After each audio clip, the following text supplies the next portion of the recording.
السلام عليكم ورحمة الله وبركاته، أهلا وسهلا بكم معايا في قناة إبداع الست المصرية.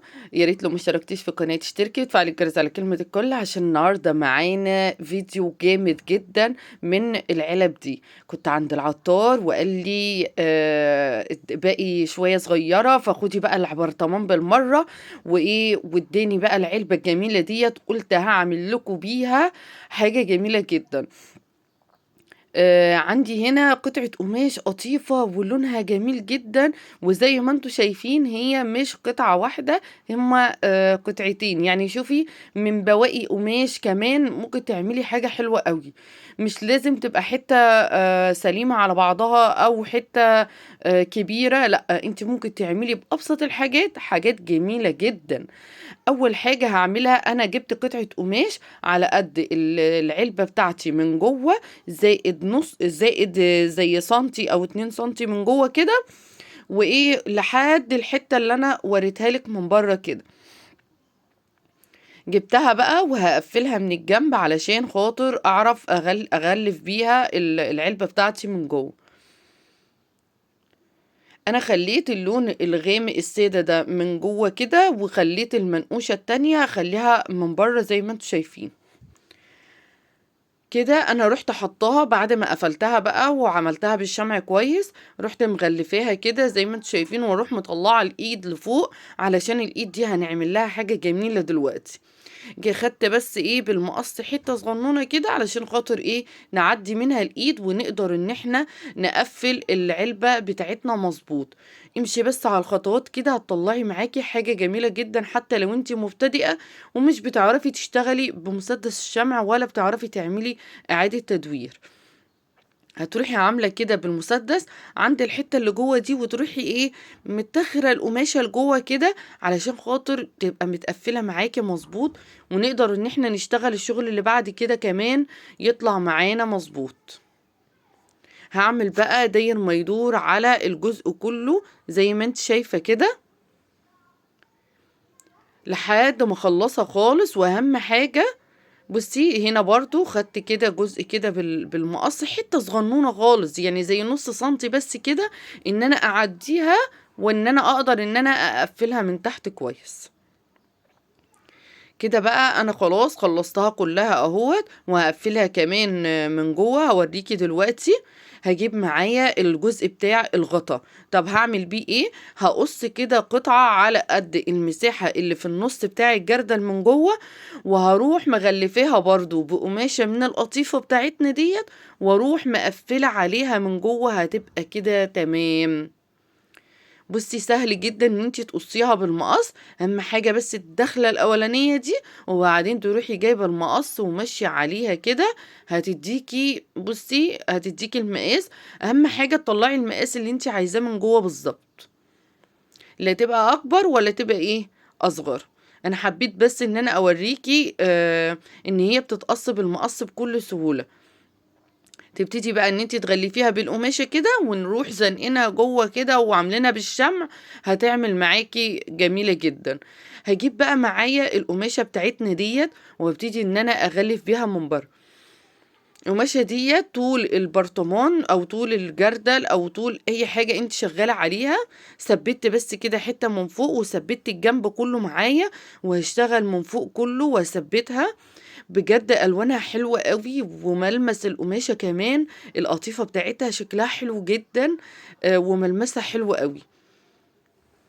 كده أنا خلّصت خلاص معايا أهوّة الجزء من فوق، وهاثبّت بقى كمان إيه، هاجي في الحتّة دي هاروح شادة القماش كده بالراحة، وأروح ضابطة إيدي بحيث إن القماشة معايا ما تبقاش واسعة كده، لأ تبقى مضبوطة معايا.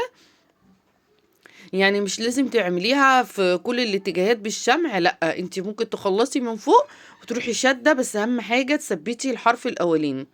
كده أنا شِلت الزيادة بتاعتي خلاص، أنا مش عايزة الجزء اللي فوق ده كده.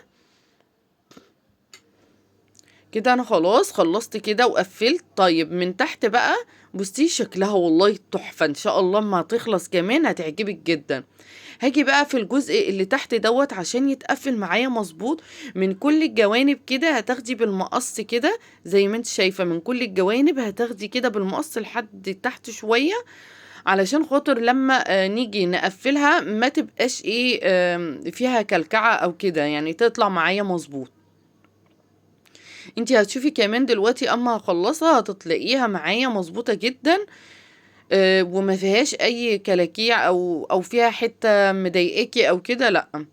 هجيب بقى قطعة القماش تانية، وهبتدي ان انا اثبت بس جزء منها كده، يعني حرف من الاربع حروف كده، وبعدين هبتدي اشيل بقى الزيادة بالمقص، بس بعد ما ثبتها عشان تطلع معايا المقاسات مظبوطة.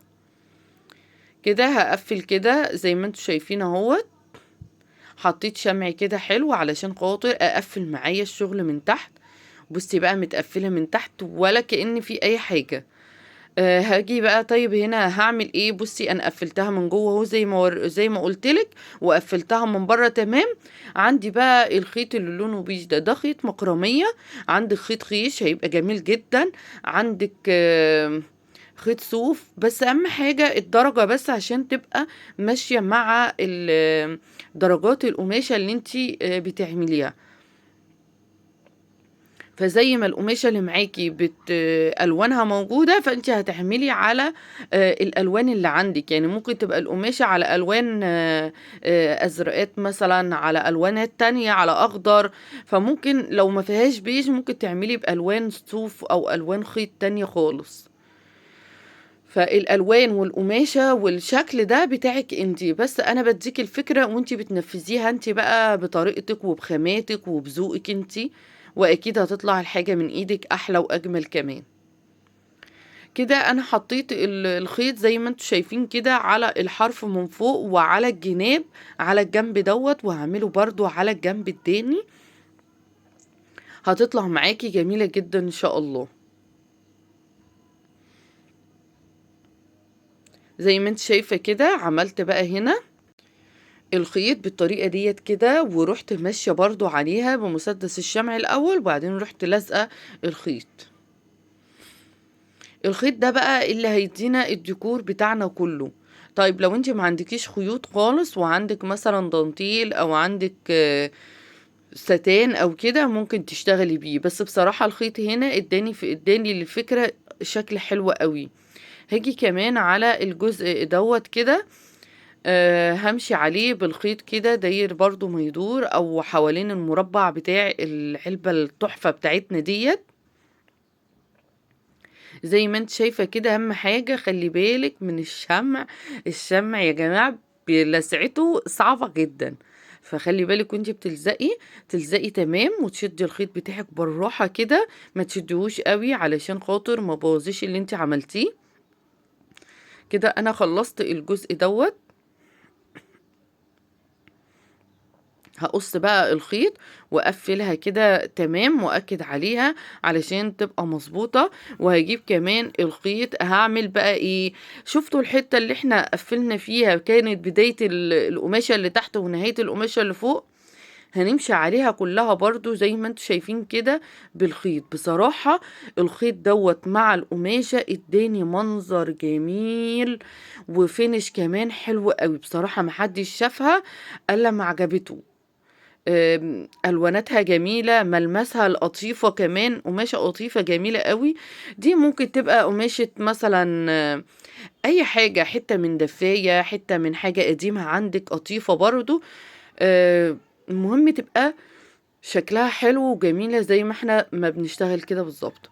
بصي لو الخيط معاكي، الحتة اللي معاكي ما كملتش، ممكن تكمليها كده وتحطي برضو حتة تانية وتكملي كده. بس اهم حاجة انك تقفلي بالشمع كويس عشان يطلع شغلك مظبوط. هجيب كمان الخيط بتاعي دوت، وهعمله على الاربع جوانب اللي انتوا شايفينهم كده بالطريقة ديت.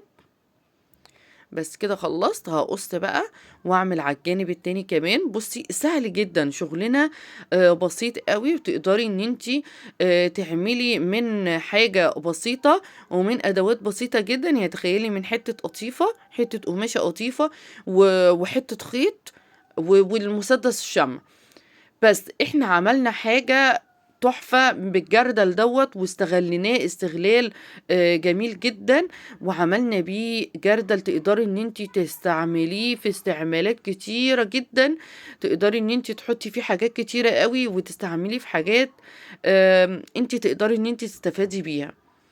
وكمان هاعمل على الجزء اللي تحت كده بالطريقة ديّة، ده آخر حاجة خالص معايا وأوريكِ الجردل. كده بقى إيه رأيِك بقى في الجردل بتاعنا؟ طبعًا بقى حاجة كده جميلة جدًا. تخيلي لو أنتِ رُحتِ اشتريتِ الجردل دوّة من برّه هتشتريه بكام؟ طبعًا الأسعار برّه دلوقتي غالية جدًا، وإحنا من حتة قطيفة مش محتاجينها، بحتة خيط كده أو ستان أو تُل أو أي حاجة أنا عايزة أدوّق بيها، بسيطة جدًا إن أنتِ تقدري إن أنتِ تعملي حاجة مش مكلفة وبسيطة جدًا.